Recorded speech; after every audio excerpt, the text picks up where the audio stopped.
একদম মানে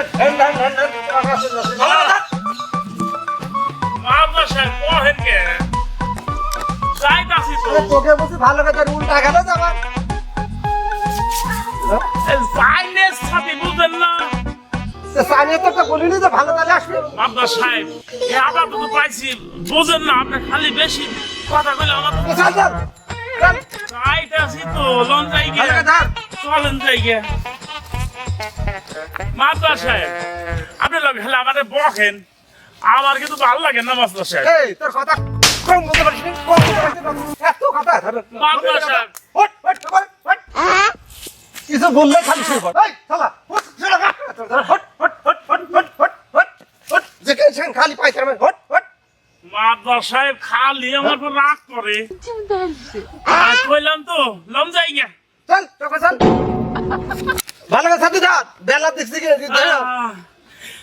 লন যান যান মাদুল্লাহ ভিতরে যান শোন কথা কম বলবি শোন হাই আসসালামু আলাইকুম ভালো আছেন মাদুল্লাহ সাহেব এ ডাইবুজি মায়ের বাপ না হ্যাঁ হ্যাঁ হ্যাঁ এটাই মেয়ের বাপ ভালোই বসেন আসসালামু আলাইকুম ওয়ালাইকুম আসসালাম এই বসেন আপনি বসেন এই তোর কাজ করবি খালি উল্টা রকম হ্যাঁ মাদুল্লাহ সাহেব আমি গরিব মানুষ বুঝলে রাস্তাতে খালি চড়াবে রাইছেন আবার এই অপমানি করলেন নতুন বিয়ে বাড়ি মানুষ শুনলে কি করবো কম তোকে আমি বলেছি যে তুই সব সময় ছাতি ধরে থাকবি তুই ছাতি ধরা বাদ দিয়ে তোকে চেয়ারে বসাতে অনুমতি দিয়েছি তোকে আমি না হ্যাঁ ধরছি তোকে তো বলেছি সব সময় ছাতি ধরা তুই বেলায় চিকিৎসা কেন দেন আমার ভাই সাহেব আপনার মেয়ে বলে ভার্সিটিতে পড়ে তা আপনি মেয়ে তো দেখাতে পারবেন না না যে আমার ছেলে আপনার মেয়েকে খুব পছন্দ করে তা আমি আপনার মেয়ের জন্যে আর আমার ছেলের জন্য 2001 করার জন্যে তা আপনার কাছে প্রস্তাব নিয়ে আইছি তা আপনি কি অনুমতি দিচ্ছেন আমি গরিব মানুষ ভাই দিন মজুরি করে খাই যে আপনাদের যদি পছন্দ হয় অনুমতি থাকে তাই তো অনুমতি থাকে আলহামদুলিল্লাহ আমি কবুল করে নিলাম ভাই সাহেব তাহলে আমরা আজকের মতন গেলাম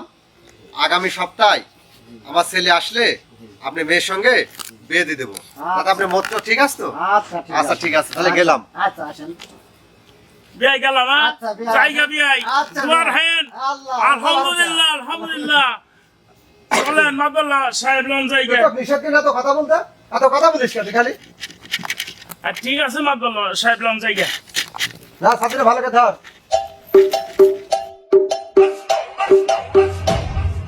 Dime si tú sola en la cama te toca. এই আমার মাথায় ছাতি ধরা বাদ তোর মাথায় এটা কি এটা কি বসে দেখ মাদুল্লাহ সাহেব আমি তো আমার মাথায় ধরছি আপনি তো আমার মাথায় ধরেছিলেন তোকে বলেছি আমার বলিনি যে বেলা চিকিৎসা ঠিক রাখবি মাথায় আচ্ছা ঠিক আছে এতকাল কি শিখাইছি তোকে? লন জায়গা আমার সাথে চলি আমার সাথে পড়ি আমার সাথে সব করি তুই কি শিখলি এতদিন হ্যাঁ হয় মাদুল্লাহ সাহেব তো বলিনি শোন আমার সাথে চলতে হলে ঠিকভাবে চলবি তাহলে তো সমস্যা হবে না আর যখনই ব্যাখ্যা হবে তখন তোর খারাপ হবি হয়। মারলাম তাই না রে, কষ্ট পালি তাই না রে? না আমি কষ্ট পাইছি নাকি যা খবর হয় আচ্ছা ঠিক আছে আয় Alim. মাসের বয়সে দেখো না শিক্ষা পাকা করুন সালাম। হ্যাঁ এই মাতুবা সাহেব হ্যাঁ আপনি কইছি না 2 লক্ষ টাকা চাঁদা দিবেন আর না দিতে পারলে আপনার ওই 5 কাঠা জমি আমার নামে লেখা দিবেন কথাটা কি আপনার কানে যায় না হে হাসালি রে তুই হাসালি রে আমার জান থাকতে তুই কিছুই পাবিনি রে তোর সেই ডায়লগ আর থাকবে না আমি এসে মাতব্বর রে তুই চিনিস নি আমারে চিনিস নি এই, দেখ তো কি বলছে মাদুল্লাহ সাহেব বেশি পেঁয়াজ আইন না ওরা কিন্তু লোক ভালো না বুঝছেন দিয়ে দেন না বস অনুমতি দেন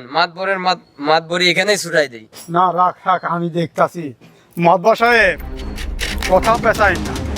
চান্দা চাইছি চান্দা দিয়া দিবেন নাই কিন্তু বাড়ি ছাড়াইয়া শুয়াই দিন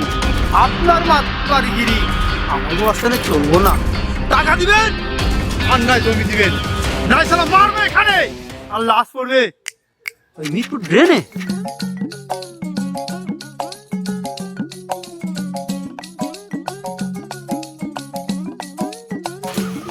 এই কান্দ শোন, তোকে আমি খালি ছোটাতেই মানুষ করেছি। হ্যাঁ মাতবার সাহেব। একবার মারতে যা এক ঠ্যাং ভাঙিছিস, হ্যাঁ আরেকবার অনুমতি দিয়ে আরেক ঠ্যাং ভাঙবি, তাতে আমার কোনো আপত্তি নাই। আর ওই ফিরোজের এই বড় বড় ডায়লগ এটা তো শোনা যাবে নি। ও এমন শিক্ষা দিবি ওরে জীবনে যেন মাথা তুলি না উঠতে পারে। আমার দেয় হুমকি, এমন কোন বাপের বেটা নাই হুমকি দাঁড়ায়, সেই ফিরোজ আমার হুমকি দিয়ে যাচ্ছে। তুই যা ব্যবস্থা দিবি, পা একটা চলে যাই যাবি, তাও যেন এর ব্যবস্থা যেন হতে যায়। মাতবার সাহেব। শোন, তোর এই কারণে সারা জীবন তোর ফ্যামিলি বসা বসা আমি খাওয়াবো রে, খাওয়াবো। এই আচ্ছা মাতবার সাহেব, আপনি যখন কইছেন তাই হইব। লন যাই গিয়া ভোট ঘরে যে বই ছিল যে আশা আরে কথা আমি বাঁধব